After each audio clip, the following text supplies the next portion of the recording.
Apa lagi saya nak cakap, kalau boleh yang muda-muda datanglah.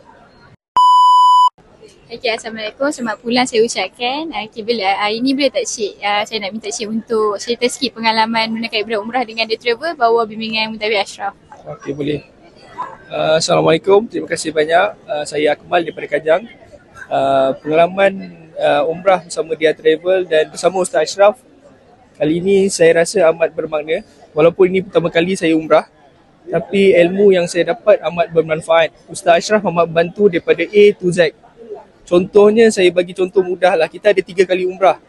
Kita ada tawaf 7 kali. Setiap sa'i, setiap tawaf, Ustaz Ashraf akan berhenti, akan ajar secara setiap detail bacaannya. Itu amat penting untuk orang yang macam saya untuk pertama kali umrah.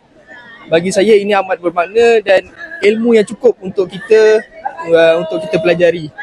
Ada kadang-kadang ada certain tu 1-2 umrah dia ajar, third dia dah tinggalkan. Tapi Alhamdulillah itu bukan Ustaz Ashraf.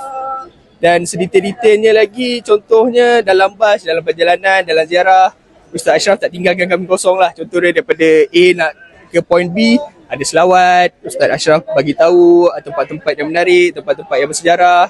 Itulah antara pengalaman yang baik saya nampak dengan Ustaz Ashraf. Okay, kalau saya minta Cik rate untuk The Travel daripada 10 bintang, berapa yang Cik nak bagi untuk kami?